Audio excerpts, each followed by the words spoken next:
Quand l'Afrique entre dans l'ère coloniale, elle ne perd pas seulement ses terres, ses royaumes et ses richesses. Elle perd aussi le droit de se raconter elle-même. L'histoire est réécrite par l'envahisseur, la spiritualité est confisquée et toute vision du monde qui n'est pas européenne est qualifiée de superstition ou de barbarie. Pourtant, dans cet étouffement total, une voix continue de se lever. Une voix qui ne passe ni par les fusils, ni par les parlements, mais par le sacré. Ce sont les prophéties africaines coloniales. Des paroles surgies du cœur des peuples opprimés, annonçant la chute de l'ordre colonial bien avant que les indépendances ne deviennent une réalité politique. Ces prophéties ne sont pas des accidents de l'histoire. Elles apparaissent toujours dans des contextes de crise extrême, quand les structures traditionnelles sont détruites, quand les chefs sont humiliés ou instrumentalisés, quand la violence coloniale devient quotidienne, le prophète apparaît comme une réponse collective. Il incarne l'espoir, mais aussi la colère, la mémoire et la dignité. C'est à travers lui que le peuple parle quand toute parole est interdite. Au début du XVIIIe siècle, le royaume du Congo est l'un des premiers laboratoires de cette violence coloniale. Bien avant la conférence de Berlin, la région subit déjà l'ingérence portugaise,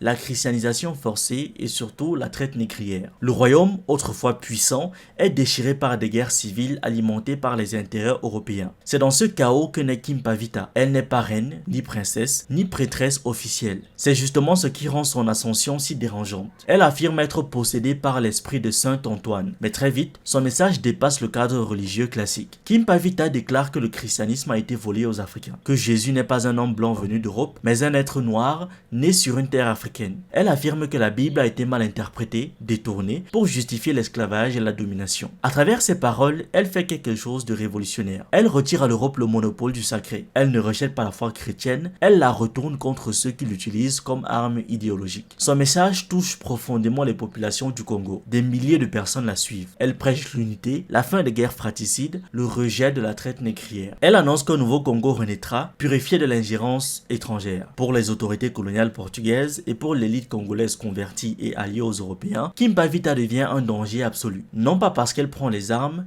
mais parce qu'elle réveille une conscience. En 1706, elle est arrêtée, jugée et brûlée vive. Son corps est détruit, mais son message survit. Et surtout, il inaugure une longue tradition, celle des prophètes africains comme figure de résistance. 2 siècles plus tard, cette tradition refait surface dans un contexte encore plus brutal. Le Congo est alors sous domination belge, une domination marquée par le travail forcé, les mutilations, les villages rasés et une exploitation économique sans précédent. Dans ce climat de terreur, Simon Kimbangu émerge. Il est d'abord un simple catéchiste formé par les missionnaires. Il connaît parfaitement le discours chrétien européen, mais en 1921, il affirme recevoir une mission divine directe. Il commence à guérir, à prêcher, à rassembler. Son message est d'une simplicité redoutable. Il affirme que Dieu n'a jamais voulu que les Noirs soient dominés par les Blancs, que la souffrance coloniale n'est pas une fatalité divine, que l'ordre imposé par la Belgique n'est pas légitime aux yeux du ciel. Il n'appelle pas explicitement à la révolte armée, mais il annonce la fin de la domination européenne. Et dans un système colonial, annoncer la fin de l'ordre établi est déjà un crime. Les foules affluent vers lui par milliers. Des gens marchent pendant des jours pour l'écouter. Les autorités coloniales comprennent immédiatement le danger. Elles savent que le spirituel est un carburant puissant. Elles arrêtent Kimbangu, le condamnent à mort, puis commuent sa peine en prison à vie pour éviter d'en faire un martyr immédiat. Il passera 30 ans enfermé, loin de ses fidèles. Mais même enfermé, il continue de hanter le pouvoir colonial. Des prophéties circulent à son sujet. Il aurait annoncé l'indépendance du Congo, l'élévation future de l'homme noir et même le renversement symbolique des rapports de domination mondiale. Après sa mort, le mouvement kimbanguiste ne disparaît pas. Au contraire, il se structure, se répand et devient l'une des plus grandes églises indépendantes africaines. Ce simple fait est déjà une victoire idéologique. Une institution spirituelle née en opposition directe à la colonisation, survivant à celle-ci et continuant d'exister dans l'Afrique postcoloniale. Mais Kimpavita et Simon Kimbangu ne sont que les figures les plus connues d'un phénomène bien plus vaste. Partout sur le continent, des mouvements prophétiques apparaissent. En Afrique de l'Est, lors de la révolte Maï Maï contre les Allemands, une prophétie affirme que l'eau sacrée protégera les combattants des balles. Beaucoup y voient aujourd'hui une naïveté tragique. Mais à l'époque, cette croyance est surtout une manière de briser la peur. Elle permet à des populations désarmées de se lever contre une puissance technologique écrasante. Même écrasée dans le sang, cette révolte reste l'une des plus grandes insurrections anticoloniales du continent. En Afrique australe, des figures comme Tsikana ou plus tard Isaïe Achembe tentent de reconstruire une spiritualité africaine autonome, débarrassée de la hiérarchie raciale imposée par les missions européennes. Ces mouvements sont souvent surveillés, infiltrés, réprimés, car les colonisateurs savent une chose essentielle. Une population qui croit que Dieu lui parle parle directement n'est plus totalement contrôlable. Ces prophéties africaines ont tout un point commun. Elles ne promettent pas seulement un avenir meilleur, elles expliquent le présent, elles donnent un sens à la souffrance sans la justifier. Elles affirment que l'oppression n'est pas normale, qu'elle n'est pas voulue par le divin, et en cela, elles détruisent le discours colonial qui prétendait civiliser, sauver ou éduquer l'Afrique. C'est aussi pour cette raison que beaucoup de ces prophètes ont été qualifiés de fous, de dangereux ou de manipulateurs. Réduire leur message à de la superstition permettait d'éviter une question plus dérangeante. Pourquoi ces discours trouvaient-ils un tel écho parmi les peuples colonisés? La réponse est simple, parce qu'ils disaient tout haut ce que tout le monde vivait tout bas. Aujourd'hui, ces prophéties sont souvent oubliées ou édulcorées. On les transforme en anecdotes religieuses, en curiosités historiques. Pourtant, elles sont une clé essentielle pour comprendre la résistance africaine. Avant les partis politiques, avant les syndicats, avant les conférences internationales, l'Afrique a d'abord résisté par le spirituel. Elle a imaginé sa libération avant de pouvoir la réaliser. Et peut-être que la plus grande force de ces prophéties, c'est qu'elles ne parlaient pas seulement du colonialisme, elles parlaient aussi de l'avenir. Elles annonçaient que la domination ne serait pas éternelle, que l'ordre du monde pouvait être renversé, que l'Afrique retrouverait sa voix. Même aujourd'hui, à l'heure des indépendances inachevées et des nouvelles formes de domination, ces paroles continuent de résonner. Car une prophétie n'est pas seulement une prédiction, c'est une arme mentale. Et tant qu'un peuple est capable de se projeter libre, aucun empire n'est vraiment en sécurité. Merci d'avoir regardé cette vidéo. N'oubliez pas de liker, de partager et de donner votre avis en commentaire. Vous pouvez aussi nous suivre sur nos différentes plateformes Facebook, YouTube, TikTok et surtout sur le réseau social africain Diba World, disponible sur Android